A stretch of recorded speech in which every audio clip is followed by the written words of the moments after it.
Olá, boa tarde. Estamos aqui para mais um vídeo e pedimos a todos aí que não esqueçam de se inscrever no canal. O canal é Teolotube. Eu sou o professor João Bess.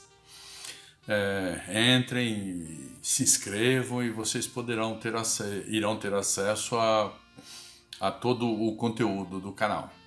E para que possamos, cada vez mais colocar conteúdos de qualidade para vocês, tá bom? Não esqueçam de apertar o sininho, dar o like lá que gostou, e assim a gente vai melhorando cada vez mais. Hoje vamos falar sobre um personagem ou uma personagem bíblica, o apóstolo Pedro. Confesso que tinha algumas coisas a respeito dessa personagem, que me deixava intrigado. Então, por isso ele vai ser o nosso primeiro aqui a conversarmos sobre ele, a pesquisarmos sobre ele. Tá bom? Vamos lá? Quem é Pedro? O Simão Barjonas, apóstolo de Jesus, de quem a Bíblia fala. Primeiro vamos entender o nome, o porquê. Simão e depois Pedro. O que significa? Quais os significados destes nomes? Partimos disso porque sabemos que os nomes tinham muito significado naquela época. Para gregos, para judeus, para árabes. O nome diz muito acerca da personalidade e do caráter da pessoa. Então vamos lá. Antes, enquanto pescador, irmão de André e filho de João, seu nome era Simão Barjonas. Simão, filho de João, conforme está lá no Evangelho de João, capítulo 1, verso 42, a primeira parte do versículo. Ao encontrar Jesus, levado por seu irmão André, o Senhor muda seu nome para Cefas, que quer dizer Pedro. Também lá no Evangelho de João, capítulo 1, verso 42, só que aí a parte final do versículo, ok? Simão é a forma grega para o nome hebraico Simeão. E o significado tem a ver ou tem relação com ouvir, ouvindo, aquele que ouve. A partir do encontro com Jesus, Simão passa a ser chamado de Pedro, Cefas, ou Simão Pedro. E aí o Pedro funciona como um apelido ou como um sobrenome. Cefas é uma palavra dentro do idioma grego, usado no idioma grego, mas com origens no aramaico. Jesus muda o nome de Simão para Cefas e explica o significado desse nome, no idioma dominante, que era o grego. E o significado é rocha, pedra, pedaço de rocha ou pedaço de pedra. Cefas, então, significaria, genericamente, vamos dizer, pedra em aramaico. E Pedro, que é um nome grego, Cefas é um nome hebraico, Cefas vem do aramaico, que quer dizer pedra, e Pedro vem do grego, que quer dizer pedra também. Ok? Dados essas explicações, significância do nome, vamos tentar entender quem era Pedro conforme a descrição bíblica. Pedro era um pescador, ele e o pai tinham uma companhia de pesca, ele não era empregado de ninguém, ele era dono da companhia, eles tinham empregados, ele, seu irmão André e seu pai. Era da Galileia, assim como Jesus era galileu, Pedro também era galileu. Pedro era de Betsaida, ou Betsaída. Ele era casado, está lá em Mateus capítulo 8, verso 14, e a sua esposa o acompanhou em suas viagens. Está lá em 1ª Epístola aos Coríntios, capítulo 9, verso 5. Ele não fora educado religiosamente. Isso não quer dizer que ele era analfabeto, tá? Só quer dizer que ele não foi educado religiosamente. Por isso, era considerado ignorante e sem estudos pelos líderes judaicos de Jerusalém. Atos 4, verso 13. Foi o primeiro a ser chamado por Jesus, Mateus capítulo 10, verso 2, para ser apóstolo. Ele e o seu irmão André. Era dedicado e buscava exercitar a fé, embora demonstrasse certa instabilidade. É só ler o texto bíblico, né? As passagens de Pedro, que a gente vai perceber isso, essa instabilidade em Pedro. Admitia sua ignorância e pecaminosidade. Mateus capítulo 15, verso 15, Lucas capítulo 5, verso 8 e capítulo 12, verso 41. Quando tinha dúvidas, fazia muitas perguntas. Evangelho de João, capítulo 13, verso 24. Pedro era impulsivo, né? Também é só ler o texto bíblico que se percebe isso. Era fervoroso e ao mesmo tempo medroso. Nós vamos ver mais adiante, né? Essa dupla personalidade de Pedro, né? Vamos tentar aqui, né, dar uma explicação para a mudança do nome desse apóstolo, tá? Tem algumas variáveis, né, algumas variantes aí, e conforme você adota uma dessas variáveis, essa explicação pode mudar um pouquinho, né? Mas a gente adotou aqui a mais bíblica, a mais de acordo com uma exegese do texto bíblico, vamos dizer assim, ok? Naquele tempo, o nome, como eu disse antes, né, tinha uma significação muito importante para os israelitas. E isso vem desde dos egípcios, né? Eles também tinham isso, né? O nome, né? O significado do nome tinha muito a ver com a pessoa. Então, por isso que se pensava muito no nome ao colocá-lo em uma criança recém-nascida. Somos informados que a essência de uma pessoa concentra-se no seu nome. Um homem sem nome é desprovido não só de significado, como também de existência. Então, olha a importância que o nome tinha para eles naquela época. O nome tem uma relação direta com o caráter da pessoa. Como exemplos positivos, né, a respeito disso, podemos citar algumas mudanças de nomes na Bíblia, tá? Algumas delas. Vamos pegar duas como exemplos positivos, né, e duas como exemplos negativos, ok? Como exemplos positivos, podemos citar a mudança do nome de Abraão.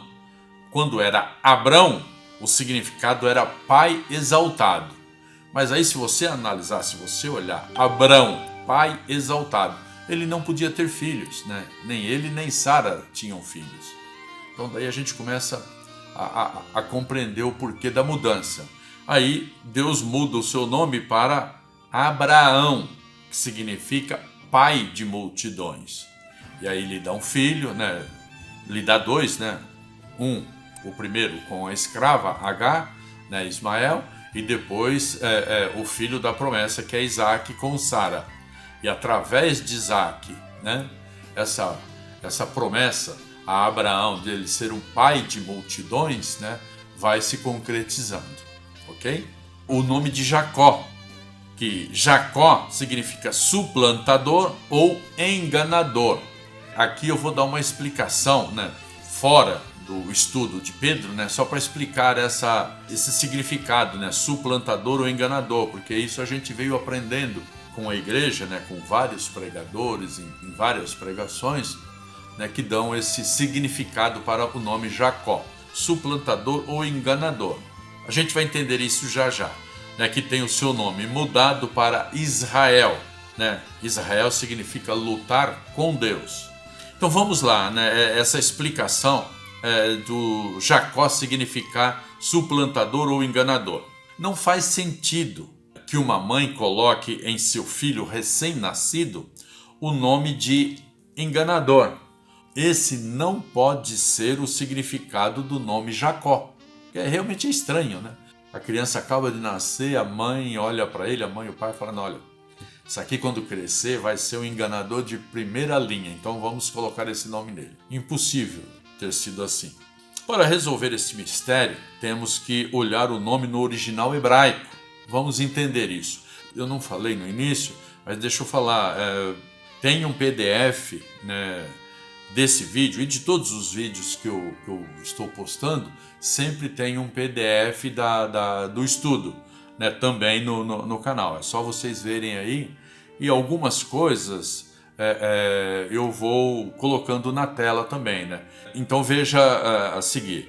Yaakov, o estudante do hebraico, ele só terá êxito no idioma se aprender a ver em todas as palavras as raízes. Quem estudou um pouquinho de hebraico sabe disso, né? Toda palavra tem a sua raiz, ou ela vem de uma raiz. Ao observar o nome Yaakov, notamos que a primeira letra, que é um Yod, que para nós, português, parece aquele apóstrofo, né? Que a gente coloca aí em algumas palavras, né? O Yaakov, ele é alto, é um sinalzinho que parece um apóstrofo. Essa primeira letra, Yod, não faz parte da raiz, mas é, na verdade, um prefixo usado para flexões verbais. Quem estudou o mínimo que seja, né, de hebraico vai entender isso, né? Flexões, esses termos, né? Flexões verbais. Por isso a raiz do nome é Akev. A palavra Akev significa calcanhar. Sabendo disso, vamos nos lembrar do versículo de Gênesis 25, 26. Diz o seguinte: e depois saiu o seu irmão, agarrado sua mão ao calcanhar de Esaú. Por isso se chamou o seu nome Jacó. E era Isaque da idade de 60 anos quando os gerou. Como a raiz do nome é calcanhar, e acrescenta-se a esta raiz a letra Iod, né, que é aquele prefixo que transforma isso num verbo, que é um prefixo verbal, transforma-se esta palavra em um verbo que não tem correspondente exato no português, mas cujo significado seria algo do tipo: ele agarrou no calcanhar. Sendo assim, a própria Bíblia conclui: por isso se chamou o seu nome Jacó, por ele ter nascido agarrado ao calcanhar do irmão Esaú. Vemos então que o fato da criança nascer agarrada ao calcanhar do seu irmão Esaú foi tão marcante que seus pais quiseram tornar esta curiosidade inesquecível, colocando-a no nome do bebê. Agora sim faz todo sentido. O nome Jacó, por causa da criança ter nascido agarrada ao calcanhar. Então, por isso, e a própria Bíblia explica isso, né? Por isso o seu nome é Jacó, porque ele nasceu agarrado ao calcanhar do irmão Esaú. Mas aí vocês vão me perguntar, e o enganador nessa história? Como é que surgiu essa história de enganador, de suplantador? De novo, vamos ter que recorrer ao hebraico. Vejamos abaixo a raiz do verbo enganar no hebraico, akav.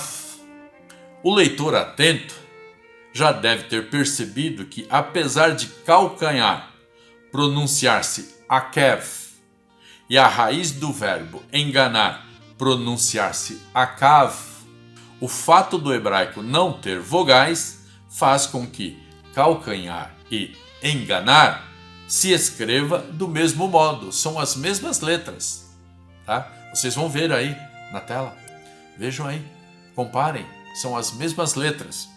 A única diferença entre elas seria o E em Akev e o A em Akav, né? Como eu disse, veja aí na tela. Sendo assim, concluímos que sim, Jacó também pode ser traduzido como enganador. Pode, pois vem da raiz do verbo enganar, porque a raiz é a mesma, em hebraico, que é akav. Isto explica a fala de Esaú no versículo abaixo, que nunca fez sentido para mim, e creio que para muita gente. Esse é o texto do versículo. Então disse ele, Esaú: não é o seu nome justamente Jacó? Quer dizer, não é o seu nome justamente Jacó? Tanto que já 2 vezes me enganou? Gênesis 27, 36. E creio que esse é o motivo de muita gente ter traduzido e disseminado essa tradução. né, que Jacó significa enganador, por causa dessa fala de Esaú. No versículo, Esaú está fazendo um trocadilho com o nome do irmão Jacó. O que ele quis dizer foi o seguinte: o nome dele não é Jacó porque agarrou em meu calcanhar, mas sim porque já 2 vezes me enganou. Aí alguém aí pode perguntar ou estar pensando, tá, se calcanhar e enganar se escreve da mesma forma, como é que a gente vai saber quando significa calcanhar, né, sendo o calcanhar da pessoa, né, e quando significa enganar? Pelo contexto da frase, né? Você não vai usar enganar se estiver falando de alguma coisa, um machucado, um corte, uma pancada no calcanhar, né? Você não vai falar enganar, você não vai traduzir isso como enganar. E o verso também é verdadeiro. Se você estiver falando que alguém enganou outro, ou que foi enganado, ou que está pensando em enganar, de usar de engano em alguma coisa, você não vai traduzir esta palavra como calcanhar, entendeu? Então depende do contexto da frase. Voltemos aqui ao estudo de Pedro. Isso aqui foi só um apêndice, né, para explicar essa tradução aí, suplantador, enganador, do nome Jacó, que vocês, ao abrir o PDF, vão ver que eu coloquei uma interrogação ali na frente, justamente para dizer, né, que isso não está correto, ok? Nós demos 2 exemplos, né, positivos, né, a mudança do nome de Abrão para Abraão e de Jacó para Israel. Vamos pegar 2 exemplos negativos agora. E aí, negativos é quando um vencedor muda o nome do derrotado para destruir a sua identidade. A mudança de Abrão para Abraão e de Jacó para Israel foi no sentido de valorizá-los. Aqui, né, por isso que eu digo positivo, e aqui negativo por isso, porque como lá tinha muitas guerras naquela época, né, então reis de outros locais vinham e invadiam e tomavam e subjugavam. Então toda vez que esses reis venciam uma batalha, uma guerra e subjugavam o povo derrotado, trocava o nome, né, de seus líderes principais, né, do povo comum, né, não tinha muita importância porque eles não levavam em conta, mas dos líderes, né, dos nobres, sim. Por isso que é negativo, né, porque eles fazem isso para destruir a identidade da pessoa. Podemos citar, nesse caso negativo, né, podemos citar Jeoacás e seu irmão Eliaquim. O rei do Egito, né, o faraó, derrotou o rei Josias no vale de Megido, né, e sem um rei para guiá-los, o povo, os palestinos, né, israelitas, o povo elegeu Jeoacás, que era filho de Josias, como rei em Jerusalém. Mas o faraó o destronou, colocando em seu lugar o seu irmão Eliaquim, mas só depois de trocar o seu nome para Jeoaquim. Quer dizer, de Eliaquim mudou o nome dele para Jeoaquim. Segundo Crônicas, capítulo 36, versos 3 e 4. Um outro exemplo, Nabucodonosor, o rei da Babilônia, ao vencer os israelitas, os leva cativo para a Babilônia. E aí, como a gente fala, né, os leva cativo, ele não leva todo mundo, leva só os líderes, os nobres, né, os camponeses, o povo, né, pobre, né? Ele deixa na terra, e aí ele coloca pessoas de sua confiança para governar a terra de acordo com as suas leis. Então, quando a gente fala que leva o povo, ele leva os líderes, os nobres. Nabucodonosor, o rei da Babilônia, ao vencer os israelitas, os leva cativo para a Babilônia.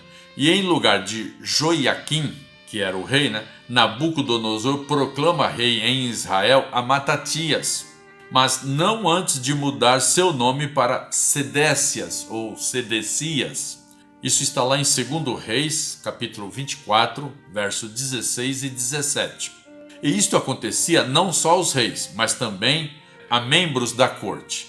Veja o exemplo de Daniel, Ananias, Misael e Azarias, que tiveram seus nomes trocados por Beltesazar, Sadraque, Mesaque e Abidnego. Lá no livro de Daniel, né, no capítulo 3, a gente vê a história desses homens, né, desses 3 principalmente, né? E Daniel, todo o livro falando dele, né? E no capítulo 3 ele fala dos seus amigos, né? O Sadraque, Mesaque e Abidnego.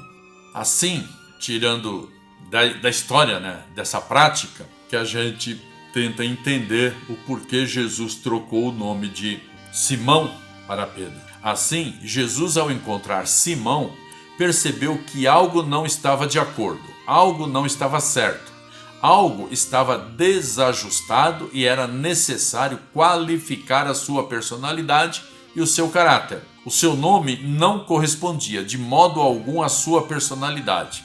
O seu nome era Simão, que significa Deus ouviu. Mas será que, na realidade, este Simão sabia ouvir? Assim Jesus, em João 1,42b, diz: Tu serás chamado Cefas, que quer dizer Pedro. Cefas, palavra aramaica que é traduzida para o grego como Pedro, Petros, significando em português dureza, insensibilidade, dá-nos a possibilidade de, em conhecendo todo o contexto, parafrasear Jesus, tentando, com isso, interpretar o seu pensamento.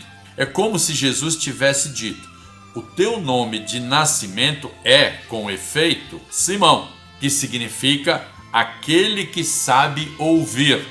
Mas, como a tua personalidade é diferente, pois ela caracteriza-te como insensível, inconstante, traços que nada têm a ver com este teu nome, então dar-te-ei um sobrenome, apelido, que esteja mais em consonância com a tua verdadeira personalidade, ou seja, Cefas, Petros em grego, Cefas em aramaico, Petros em grego.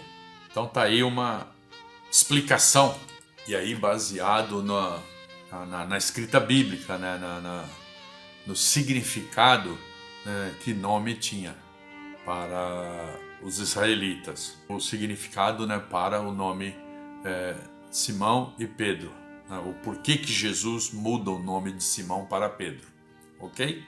Aí tem uma outra história também, que não tem tanta importância assim para nós, né, mas só para registro, né? Essa ideia de que Pedro foi ou não o primeiro Papa. Afinal de contas, ele foi ou não o primeiro Papa? Os católicos apostólicos romanos entendem que sim, que ele foi o primeiro Papa, né? Os protestantes, né, entendem que não. E voltando aqui, né, os católicos romanos, leigos, né, vamos dizer assim, sem uma instrução teológica, tá? Porque mesmo entre os católicos romanos, pesquisadores, historiadores, eruditos, né, de uma forma geral, não entendem dessa maneira. Nós vamos ver isso aqui agora. Vamos tentar explicar assim bem rapidamente essa história, sim ou não e por quê. Particularmente, eu não tenho nenhum problema com o fato de Pedro ser ou não o primeiro Papa. Acho até importante que os católicos romanos depositem na figura de Pedro o início do seu sistema religioso. E aí tudo bem, sem problema nenhum. Mas também tenho que dizer que afirmar categoricamente que Pedro foi o primeiro Papa é no mínimo duvidoso. Vamos lá. Do ponto de vista protestante, o papado não é uma instituição de origem divina, mas resultou de um longo e complexo processo histórico. As Escrituras não apontam esse ofício como uma ordenança de Cristo à sua igreja. É verdade que o Senhor proferiu a Pedro as bem conhecidas palavras: Tu és Pedro, e sobre esta pedra edificarei a minha igreja. Mateus 16:18. Todavia, isto está muito longe de declarar que Pedro seria o chefe universal da igreja, constituindo aí o primado de Pedro, e que a sua autoridade seria transmitida aos seus sucessores numa sucessão apostólica. As primeiras gerações de cristãos não entenderam as palavras de Cristo dessa maneira. Tanto é que não se vê em todo o Novo Testamento qualquer noção de que Pedro tenha ocupado uma função formal de liderança na igreja primitiva. No chamado Concílio de Jerusalém, narrado no capítulo 15 de Atos dos Apóstolos, isso não aconteceu, e o próprio Pedro não reivindica essa posição em suas 2 epístolas. Antes, ele se apresenta como apóstolo de Jesus Cristo e como um presbítero, entre outros, quer dizer, um líder entre tantos.